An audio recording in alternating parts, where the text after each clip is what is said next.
nagboluntaryo kami na mag-produce ng 1 million kung sino man ang makapagbibigay, no, ng impormasyon patungkol kay Mary Grace Piatos at least para maka-attend siya sa hearing.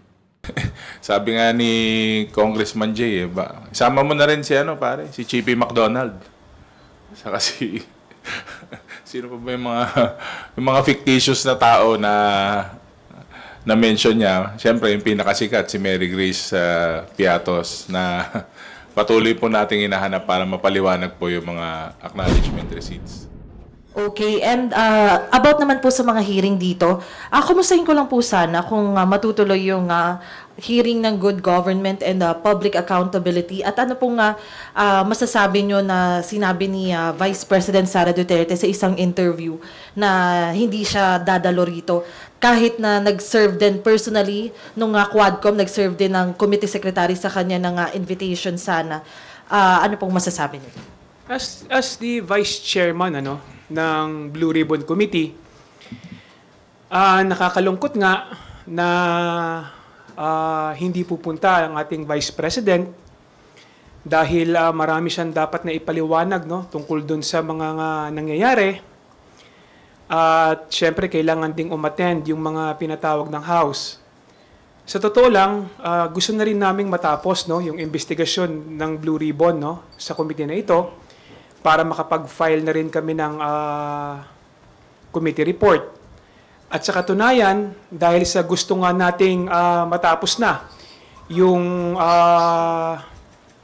hearing sa committee na ito, kami sa Blue Ribbon Committee at saka sa Quadcom,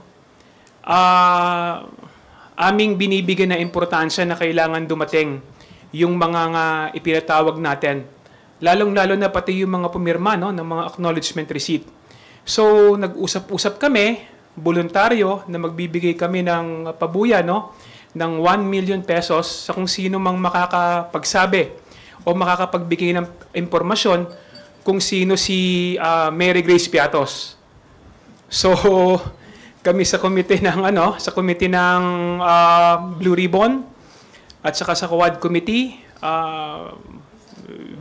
nagboluntaryo kami na mag-produce ng 1 million kung sino man ang makapagbibigay, no, ng impormasyon patungkol kay Mary Grace Piatos at least para maka-attend siya sa hearing. Sundan ko lang naman, no, napakadami na pong imbitasyon, lalo sa mga sumusunod naman po sa ating hearings. We've been lenient enough na bigay na po ang imbitasyon, meron na pong mga orders for the resource person. So, nag-aantay pa rin po tayo. We've shown that the House has been fair and the committee has been doing its job with lahat na po ng klaseng diligence binibigay naman po namin sa karespeto. So, it's about time na they attend and they explain ito pong mga anomalya na nangyayari. Itong sabi nga ni Congressman Jay, isama mo na rin si si Chippy McDonald.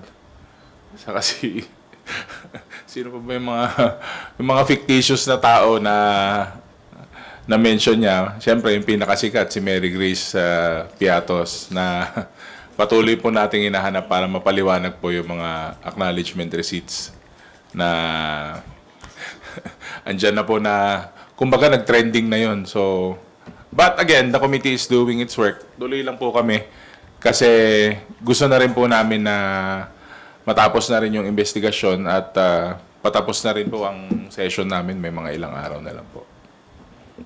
In addition, napaka-importante kasi na maipakita natin kung sino ba talaga yung mga taong tumanggap ng pondo o pera galing sa confidential fund ng Office of the Vice President. Kasi sinasabi ni VP Sara na peke daw yung mga acknowledgement receipt na ipinakita, no, sa hearing.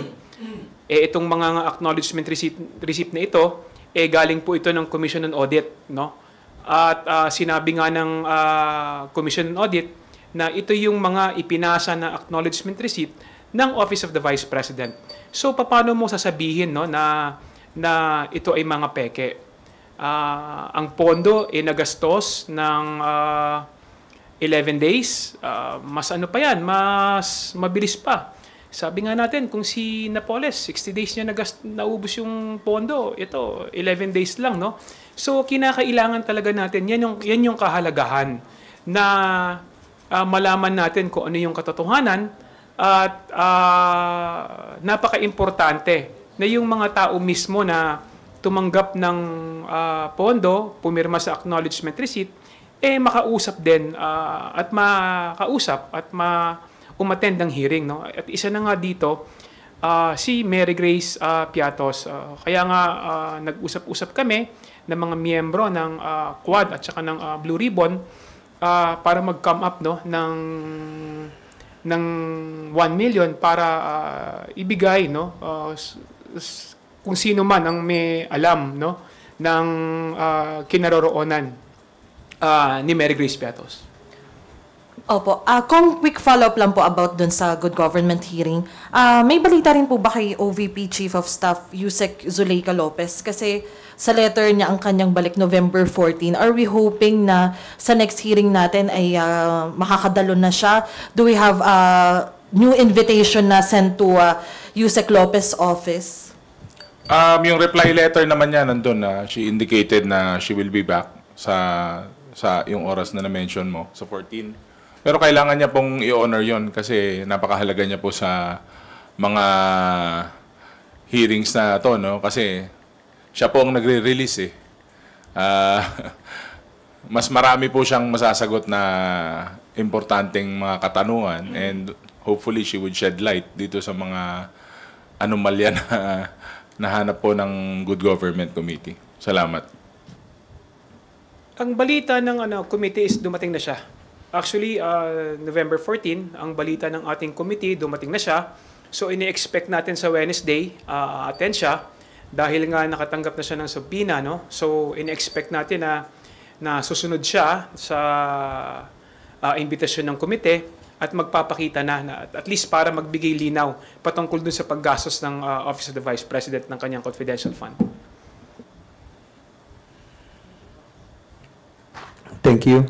Next question from Kat Porbes from Radyo Pilipinas. Sirs, good morning po. Meron pong recent na statement si Senator Win Gatchalian regarding po doon sa panukalang po doon ng Office of the Vice President.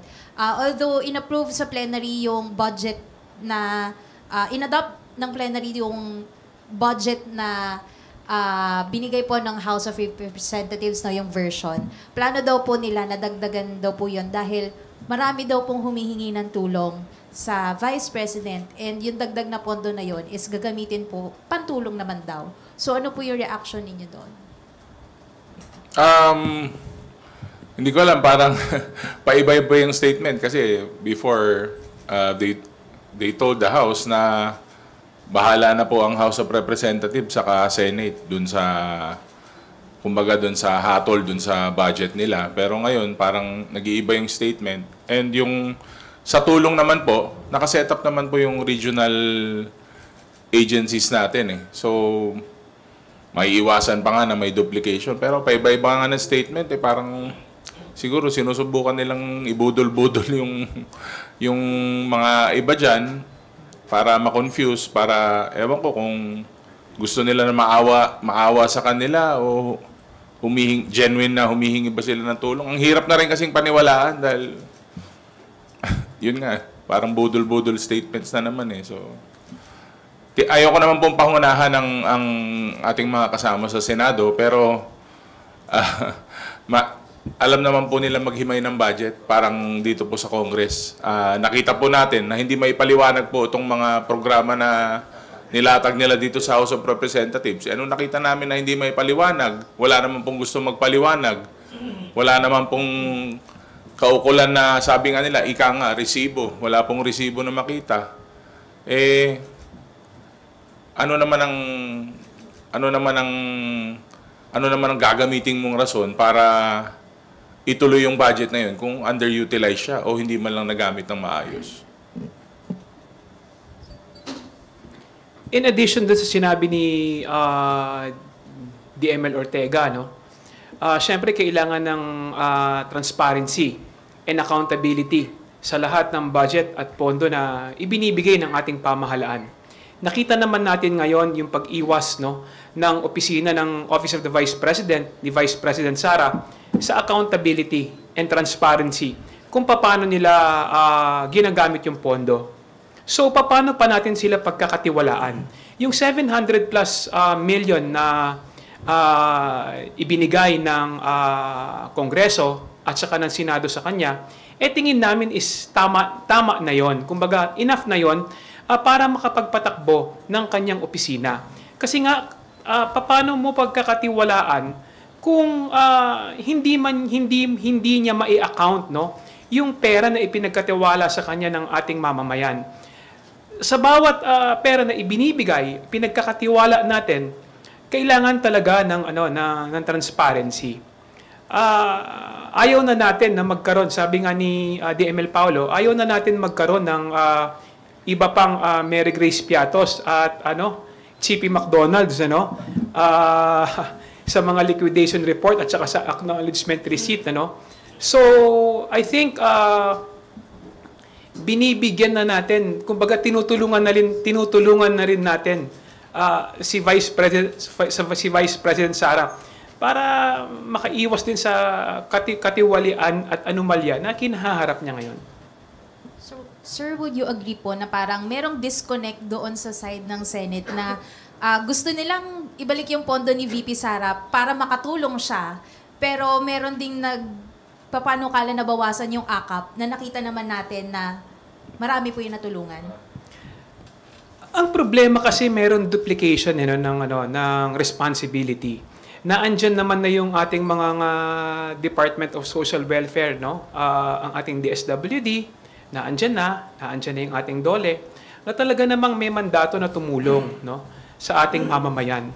Ang nakita naman natin sa konstitusyon, ang opisina ng Vice President is may mga may mga responsibilidad na nakalagay diyan, At wala naman diyan, hindi naman responsibilidad ng opisina ng Vice President na magkaroon ng pondo, lalong-lalo na pagdating sa mga AICS, tupad at kung ano-ano pa, ito ay responsibilidad ng DSWD at DOLE.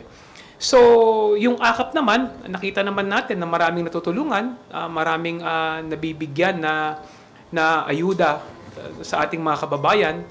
Sana wag itong bawasan, bagkus ay dapat idagdagan pa para at least mas marami tayong matulungan sa ating mamamayan. Thank you po. Thank you. Dagdagan ko na lang ng konti. Go ahead, sir. Kami kasi lalo kami nila Kong J. Siyempre nasa district kami as compared sa national scale. We are national officials o personalities, but we are on the ground. Nasa distrito po kami. At matagal na po to, kunsehal pa ako. Siyempre, bakit po yung mga ating naibibigay na sa beneficiaries, puro yung mga poorest of the poor, hindi naman po sa pagsasantabi sa kanila. Pero marami po tayong trabahador sa ka-workers na talagang sakto lang yung kinikita nila. And the lower middle class, talagang na-address po ng AKAP yung concern nila. Sabi ko nga po pag nasa ground ako, di ba pag binibigyan ka ng AKAP, parang comforting, parang nabibigyan ka ng temporary na relief. Hence, yung acronym na yun po talaga ang nagagawa para sa ating mga low-income earners. Iba po yung nandun ka lang po kasi sa taas, iba yung nandun ka nasa ground na nakikita mo yung actual, lalo po sa mga select na sektor na yan, mga grab drivers, mga dicer, yung mga delivery boys, delivery men and women, nararamdaman po nila yan kasi minsan po yung AKAP na yun, bayad na po yung bayad nila sa renta, bayad na po yung bills nila, may pang-grocery na sila. So, malaking tulong po yung AKAP na yan. At actually, para sa akin, isa yan sa pinakamagandang programa na nagawa ng administrasyon na to. At disservice po yan kung tingin nila, dapat nilang i-cut yung programa na yan o bawasan o alisin man lang. It's a disservice to the working class. It's a disservice to the low-income earners. Thank you. Let's call on Bibian Gulia from ABS-CBN2. Good morning po, Kongs. May I get your comment on the statement ni Representative Pantaleon Alvarez dito sa Quadcom hearing na inattenda ni dating Pangulong Duterte? Sabi po niya, walang mahalagang bagong impormasyon, big political dud, dapat daw po i-file na lang ang kaso kung may kaso, pero walang basis na lumabas for a case doon daw po sa nakaraang hearing. Wala din po siya doon sa mga nakaraang hearings. So, wala na rin po akong may comment kasi lagi naman po siyang wala doon. Well, opinion ni Congressman Alvarez yun, and kailangan nating irespeto din yung kanyang opinion.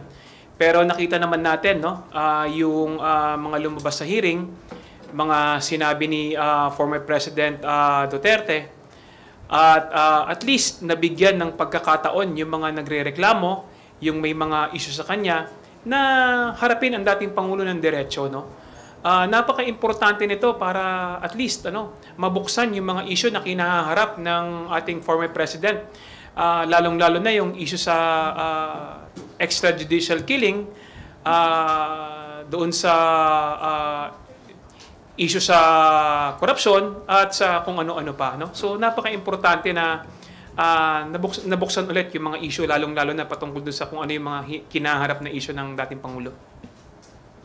So you think po, base sa hearing, may solid evidence po against the former president to file a case against him? And ano pong mga kaso ito? Hindi pa naman po tapos yung mga hearing. So, talagang kailangan po nating puliduhin, no? Alam naman po natin hindi naman we're taking steps, pero we have to understand that all of this is in aid of legislation. So kung mayroon mang kasong mahanap or kung may kaso man na dapat ipataw, as of now the committee is taking it lightly, in the terms of yung kasi binabato nila yung word na impeachable, binabato nila yung mga kaso, pero we're taking it lightly right now sa committee kasi nga po, hindi pa naman po tapos yung aming kinokondak na hearing. So, mas maganda po, mabuo po namin. Kaya nga po, inaantay namin yung mga importanteng resource person na will shed light to these hearings. Pero, yun nga, patuloy po na umiiwas, patuloy din po. Baka maubusan na po sila ng ipapalusot. So, kailangan siguro mas creative na yung mga susunod nila na palusot siguro. Well, meron po tayong meron po tayong tamang departamento na nakakaalam at haharap, no, patungkol sa responsibilidad ng dating Pangulo. Naandyan po ang ating Department of Justice at sinabi na nga po, no, ng nila Secretary Rimulya, no, na tinitignan nila kung ano yung mga kaso na pwedeng kaharapin ng ating dating Pangulo, kung ano yung kanyang responsibilidad, lalong-lalo na sa kanyang mga sinabi at saka sa kanyang mga revelasyon patungkol sa nangyari dun sa kanyang administrasyon. So, sa mga kaso naman, hayaan natin na ang Department of Justice na gawin yung kanilang trabaho patungkol dito. Huli na lang po, your thoughts on the view po din ni Representative Alvarez. Ang sabi niya, Duterte should return to Malacanang in 2028. Ang sabi lang daw kasi sa 1987 Constitution, yung incumbent president lang yung hindi pwedeng ma-re-elect. Pero hindi yan dapat mag-apply sa dating Pangulo na hindi incumbent. Pwede na siyang tumakbo ulit.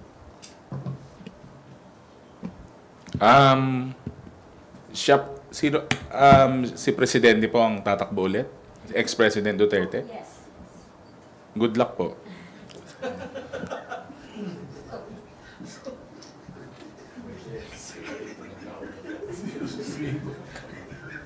Ong Jay.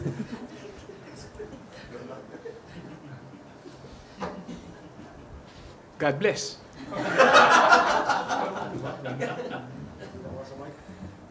Thank you, Kongs. Thank you, Vivian.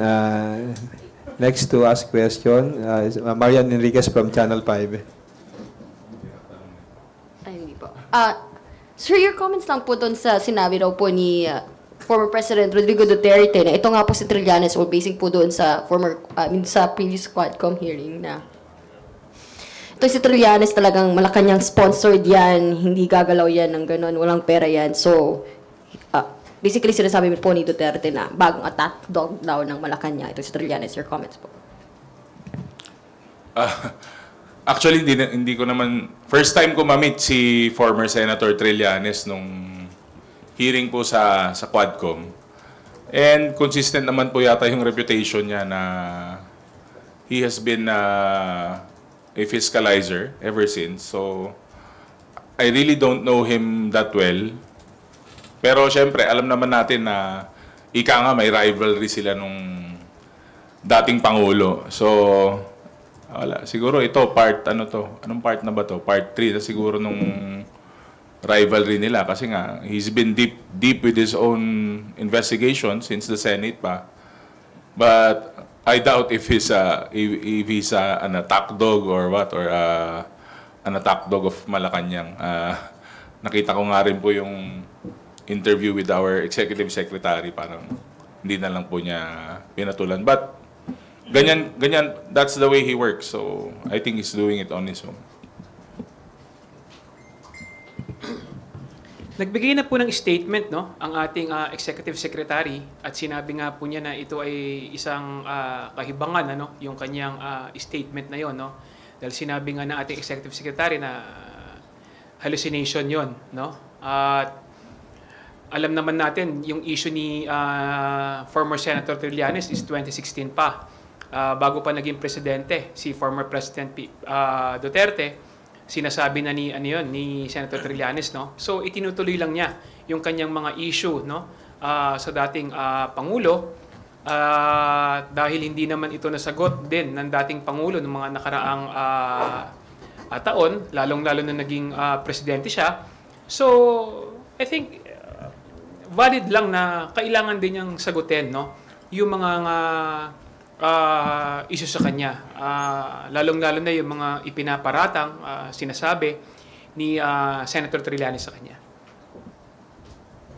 Sir, rasa lang po. Kasi I think also doon sa ambush interview after po no Quadcom hearing with former President Rodrigo Duterte, sinabi nga niya na yun, parang he is urging VP Sara to take an oath na rin, no? Dumalo po doon sa good government. Well, apparently, nung Friday na press con with VP Sara, she already dismissed the idea na magbabalik or a-attend pa sa hearing. Your thoughts on that?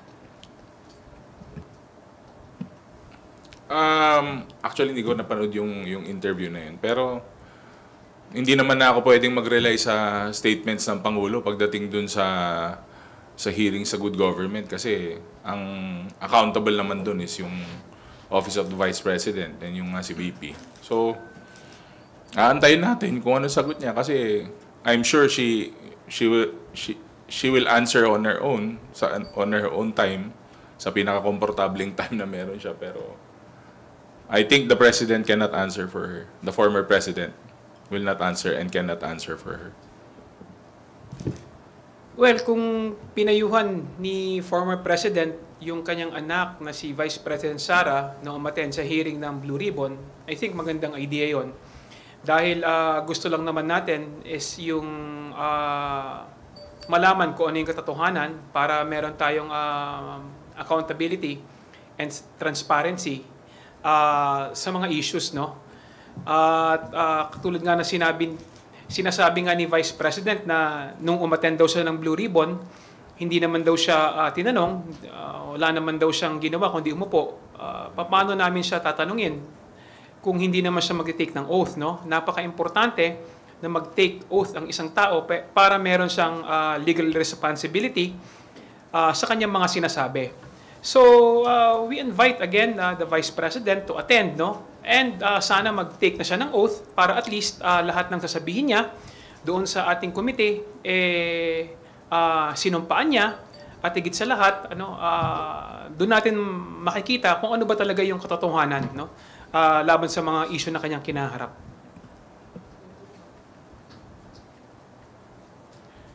Are you done with your questions, Marian? Thank you. Lenes Capanti from GMA Online. Please proceed with your questions.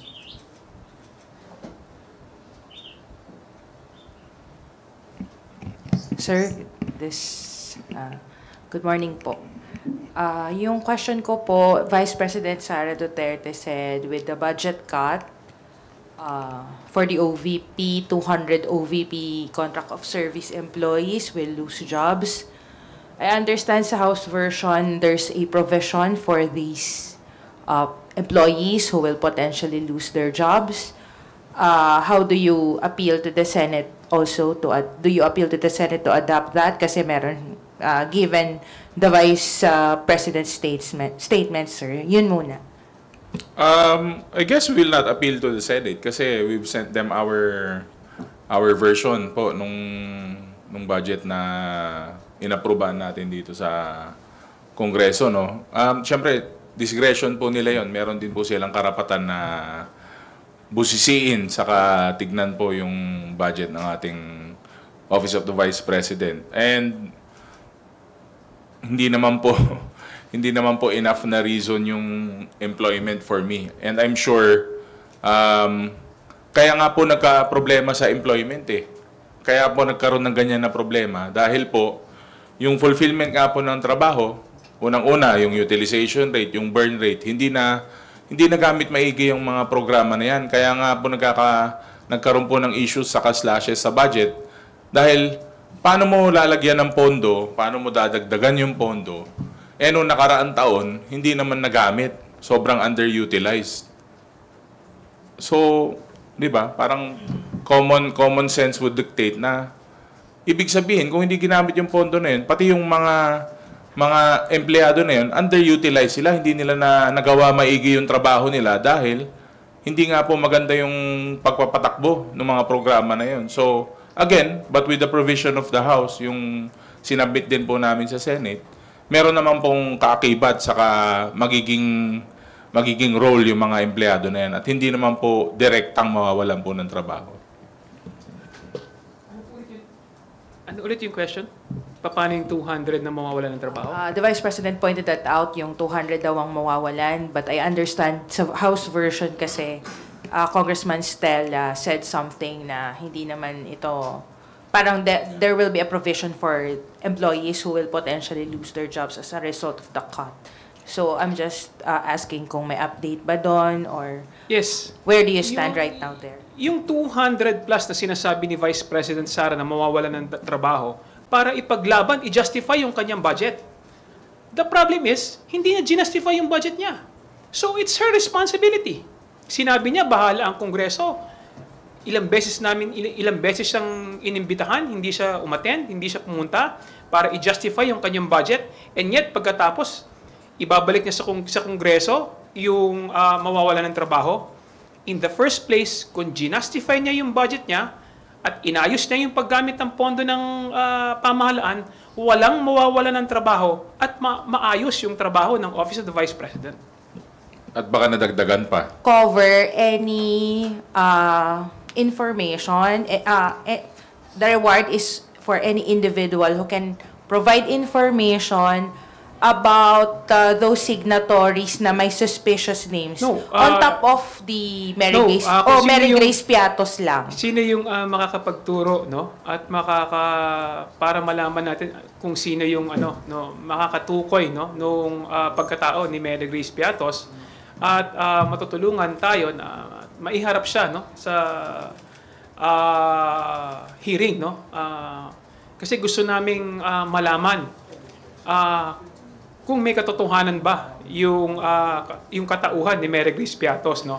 Kasi ang sinasabi ng Office of the Vice President, totoo si Mary Grace Piatos. So right now, nagbibigay ng nagtulong-tulong yung mga miyembro ng Quadcom ng Blue Ribbon,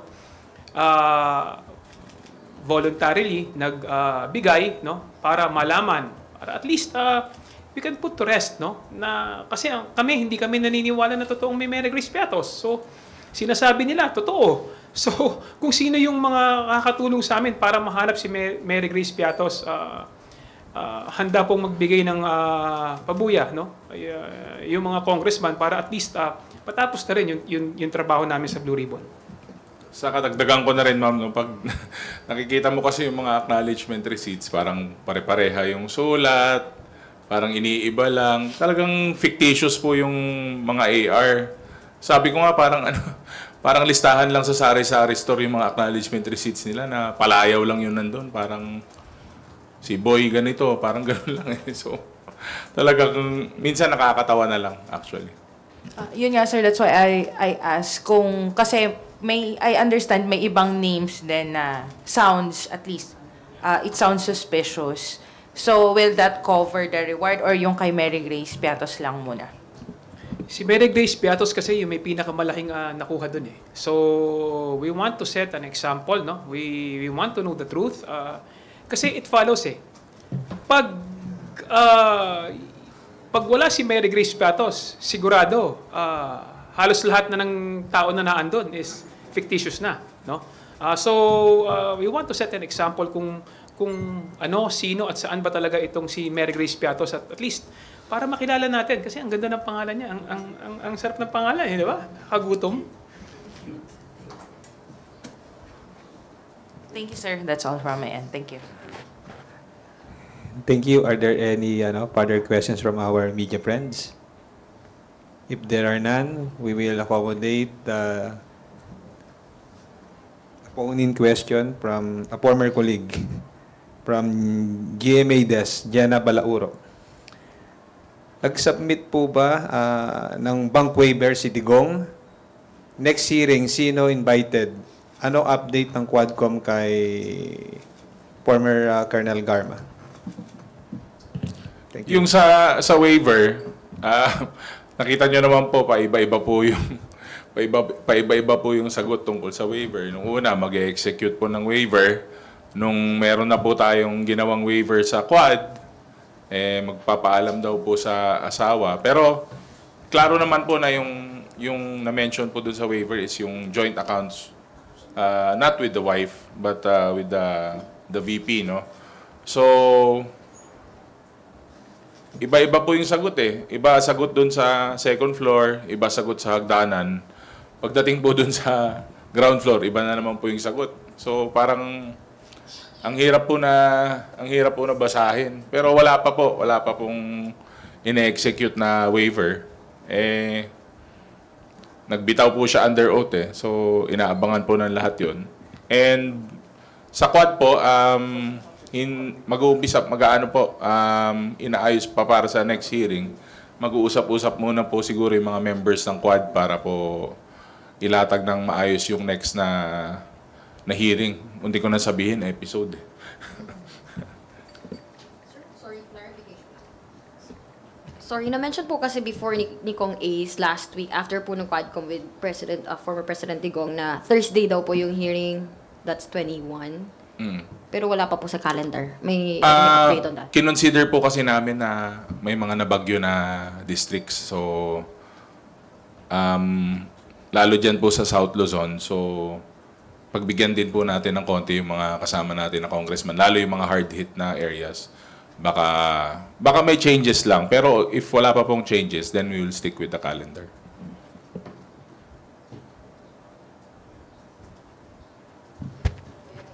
Rosalicas from UNTV. Clarify ko lang po yung sa reward kasi nabanggit niyo po na nag-ambag-ambag Quadcom tsaka Blue Ribbon. Ba't kasama po yung Quadcom?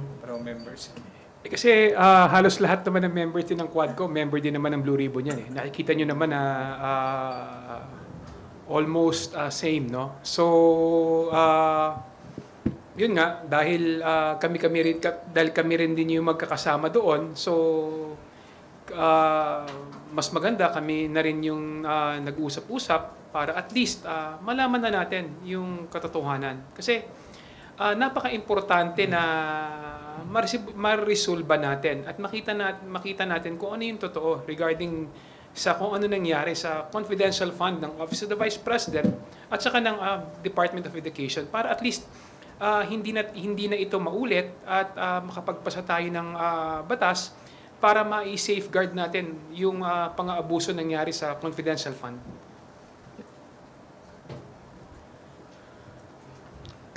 Okay, thank you. If there are no more questions, we will give the floor again to our distinguished guests for their short closing remarks.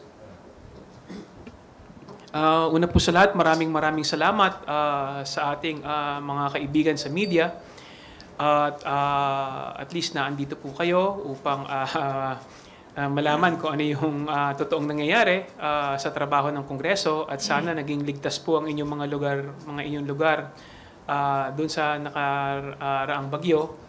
At huwag po kayong mag-alala, ang Kongreso po ay hindi humihinto, lalong-lalo na sa pagbibigay ng tulong. Hindi lang naman po yung committee hearing, no, ang iniisip nating trabaho. Binibigyan din natin ng importansya, lalong-lalo na ngayong mga panahon na ito, yung mga nangyayaring sakuna, no, sa ating mga kapaligiran. Kaya nga ulitin ko kanina, 24 truckloads ng relief goods na ang lumabas sa House ngayon. Nagpapasalamat tayo sa office ni Speaker Martin Romualdez, sa ating mga kasamahan sa ating party list, Alona party list, at I think sa Philreca, no, na nagtulong-tulong at least, no, para makapagbigay tayo ng ayuda sa ating mamamayan. At yung mga financial assistance, no, na ibinibigay ng ating pamahalaan sa tulong siyempre sa pangunguna ng ating presidente Ferdinand Bongbong Marcos, Speaker Martin Romualdez, no. So hindi tayo nagpapabaya at patuloy na tutulong at magbibigay ng suporta, lalong-lalo na sa ating mamamayan. So itong mga hearing na ito ay parte lang ng ating trabaho, pero hindi natin napapabayaan yung pagtulong, no, sa ating mga mamamayan. Maraming salamat po sa inyo. Salamat.